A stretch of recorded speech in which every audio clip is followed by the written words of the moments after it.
Do you really want to fire your biggest missile in the beginning and economically deprive them so much that they can't go ahead with the treatment? But the majority of the people will walk away with IVF pregnancies without having to spend much. We work with rickshawalas, drivers, maids of houses, and we deal with the industrialists as well. Every research has shown that bed rest does not improve the IVF successes. Every time I've come to you and you're like, हाँ करो ना, like you're the one pushing me to work. People tend to not go for IVF thinking मेरा career का क्या होगा, अब तो घर पे बिठा देंगे, which is not true. That mental pressure of going through IVF, Right. God forbid failing IVF, not going to work, thinking that you've taken a step back in your career, the economical burden of not working, all of it is going to come together. Yeah, it's going to play very hard. IVF cannot be worked if it does not integrate with your daily life. Movies coming out like, good news and stuff. People have this question, ये बच्चा मेरा ही होगा ना? Will there be a mix up and all? If you do realize that the child is not actually yours, but understand that I have something bigger at stake because it is a criminal offense. There are patients who come and say, Doc, I need donor eggs, but you know what? My husband doesn't know. I will get you his consent. Can you please do this for me? Babies born through IVF are really genetically belonging to the parents themselves, and they can be well assured of that. Right. Also, doctor, it is economically taxing for people. A lot of people, in fact. So how do you counsel them, like, if finance is a concern for them, how do you counsel those patients and how That is always a very difficult spot to sit in. At one time, you want to drive more success, give them pregnancies as soon as possible. Right. You know there are certain processes which could probably, as we said, take them ahead of the class. Right. At the same time, you know that doesn't guarantee a pregnancy. Right. Do you really want to fire your biggest missile in the beginning and economically deprive them so much that they can't go ahead with the treatment? That is always a bit of a difficult judgment on our part. We always start small, start with the least amount of things to be done, and then slowly build from there. And that's what I keep telling patients: investigate some, treat some. Right. So start at a basic level.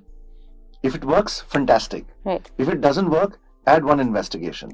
See if you're going wrong somewhere. Come back to the drawing board. You do one test, it comes out all right, try again. Right. It doesn't work, again add some investigation. Yes, it will frustrate some people, Right.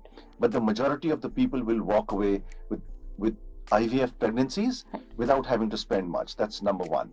Number two, what we try and also do is there are certain cheaper injections available. And from our end as well, we kind of put it together as a package. So wherein a normal IVF would cost maybe 1.5 lakhs to 2 lakh rupees, for example, we have a package where we try and work with 95,000 rupees, all inclusive, start to finish, all the investigations, all the injections, egg collection, embryo transfer, everything put together. Right. We do it because from the very beginning, I was very clear. I do understand that, for pregnancies, I wanted to work with a certain section. Right. Because dealing with volumes is a little difficult. But Right. for infertility, and I can proudly say that, we work with rickshawalas, drivers, I've seen that.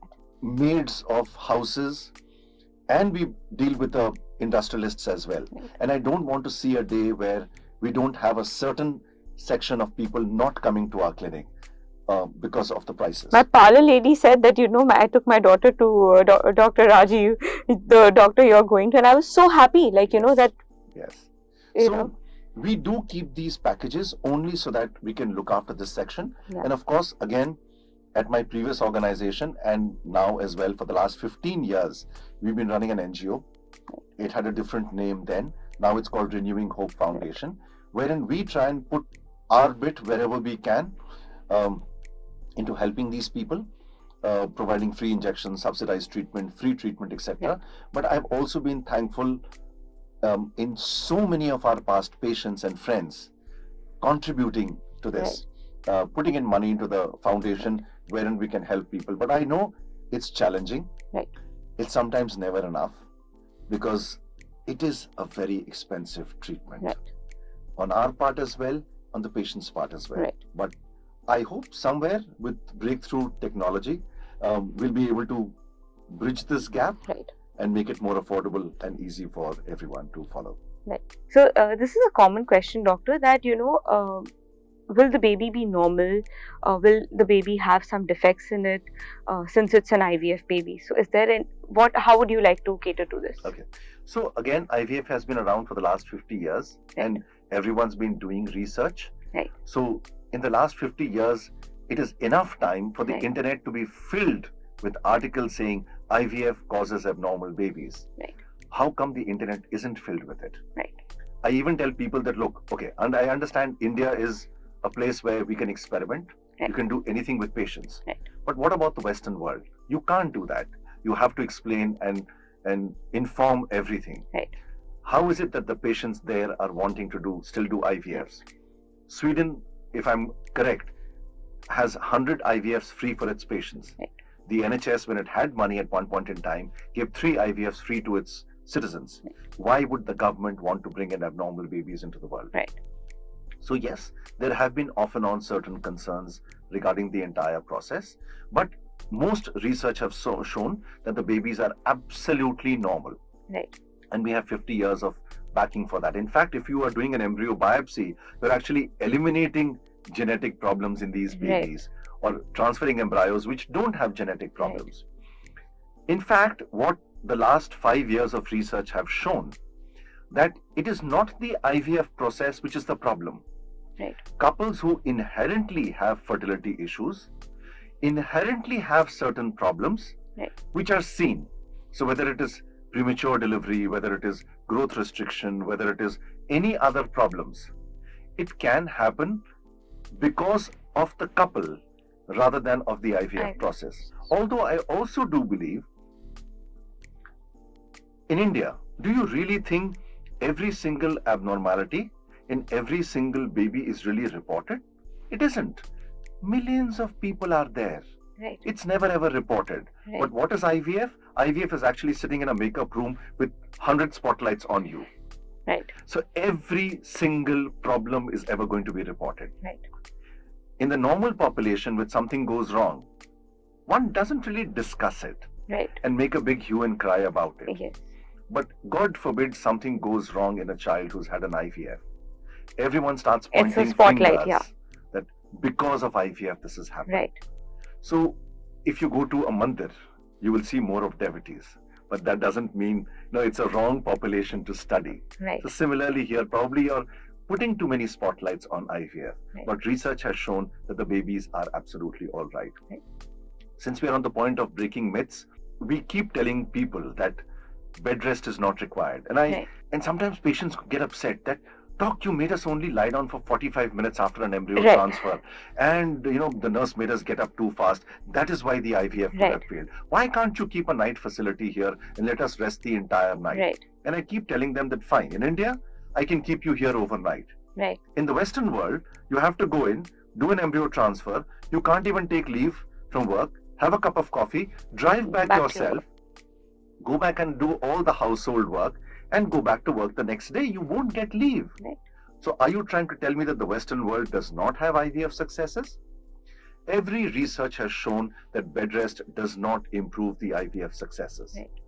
And it only is going to add to your stress. Right. Imagine if someone told you 15 days you have to just lie and stare at the ceiling. You'll go mad. You can't turn left, you can't turn right, you can't eat this, you can't eat that. Right. It's going to put more stress, and that stress is going to reduce the implantation rates. And the same goes for pregnancy as well. An IVF pregnancy is just like any other pregnancy. Right. IVF is just a means of getting pregnant. But no matter how many treetops we shout this from, Right.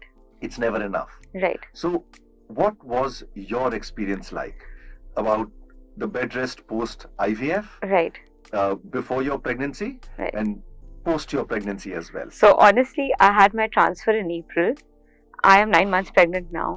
I have not stopped working at all. I have come to you so many times because this is societal pressure, right? Again, that is month mein ho, wo ho, ab kaam chhod do. But every time I've come to you and you're like, kaam karo na, like you're the one pushing me to work, and honestly, it helped me a lot.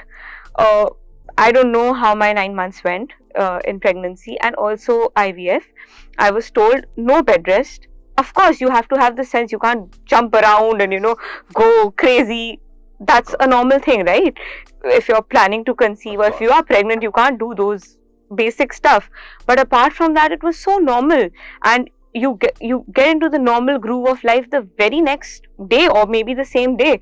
Like you go back to your shoots, you go back to whatever work you're doing. Absolutely. So there's no harm in, say, climbing stairs. People keep asking, I live in a duplex, or that my house doesn't have a lift. After the embryo transfer, how will I climb those stairs and go back to the house? Do you think I should take a hotel? It's never required. Right. So honestly, my work is not a desk job.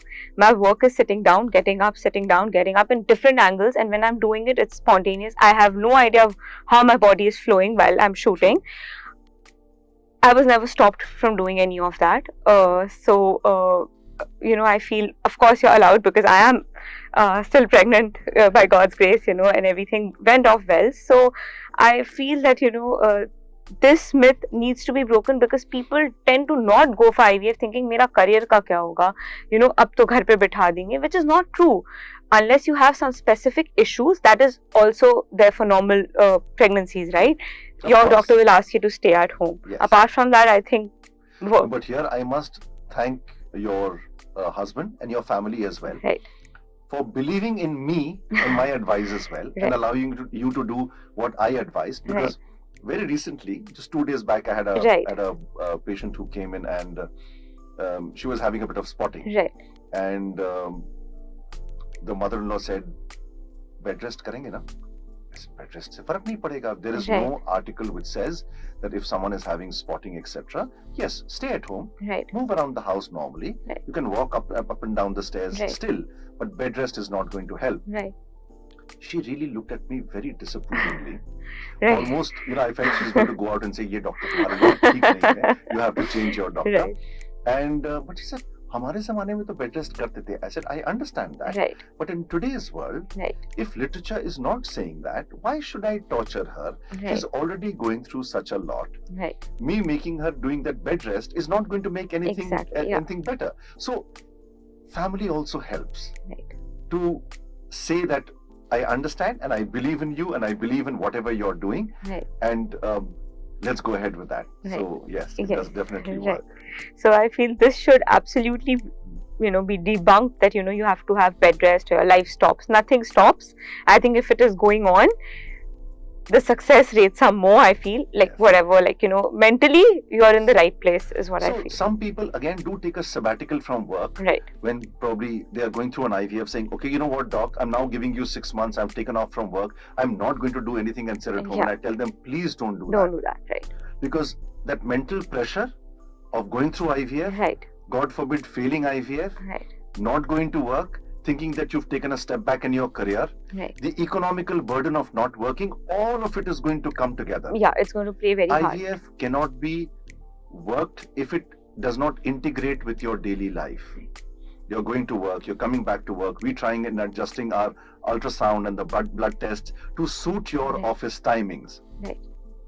And if we don't do that, probably it's going to add an additional stress to the entire process. Yes, so definitely it has to work together. On a lighter note, with movies coming out like, Good News and stuff, and other movies as well, people have this question, ye bachcha mera hi hoga na? Because bahar ho raha hai sab kuch, will there be a mix up and all?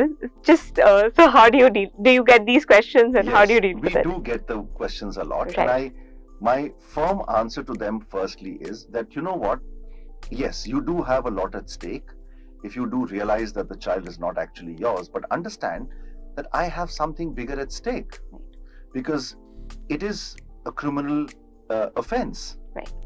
And today these tests are available everywhere. You can just walk into a DNA testing center and tell them that, okay, here's my child and we are the partners. So can you just tell me if my child is genetically linked to me or not?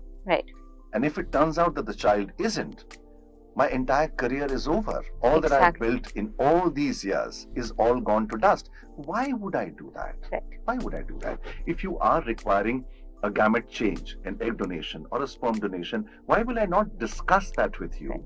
And with your consent, we don't even do it.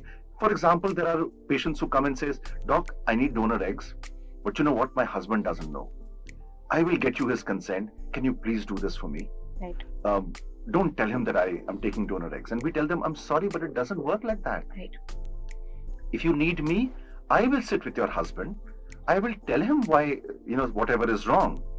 But we cannot have this secrecy between partners, Right. and we actually favoring something like that. So when we don't even do it in that scenario, how can or any other IVF center do it this way? Right. Yes, in the earlier years, mistakes would happen more, which is only human to err. And because of mistakes, certain problems happen. Right. Even today they happen. But we're only building more and more systems to try and ensure that that doesn't happen. Sometimes it looks silly, but those systems are there. For example, there is something called a double witnessing system, Right. wherein one embryologist does the work, but the other embryologist keeps overlooking and checking, standing over the shoulder to see what is being done. And in the IVF lab as well, there's a lot of name calling which happens. Right. So when a patient is brought in, the nurse will shout and say, so and so. The embryologist will shout, so and so. Right. Looks silly, but it's only about everyone Double, affirming triple checking. that is there. Now, of course, we've got barcodes. So those barcodes being in place, the machine does not allow you to change things. So a lot of technology has come in, but the human angle still being there. Right. There's a lot which is done from the embryologist side, which is why you need a fantastic team, Right. to ensure that these mess ups don't happen. So yes, to assure you in one word, babies born through IVF are really genetically belonging to the parents Right. themselves, and they can be well assured of that. Right. Awesome. Thank you so much, Vidisha, for being here with me Thank and for you. agreeing to break all these myths. It was lovely talking to you. Thank you. And, Thank you for calling lovely, me out. I have, of course, been through the entire journey with Right. you, Right. every single moment of it. Right. But to bring it out on camera and have our viewers as well see a small part of what you went through. Thank you. Thank you so much for making it very easy. It's a daunting procedure, but you made it really very comforting for me. So thank you so much for that. My pleasure. Thank you.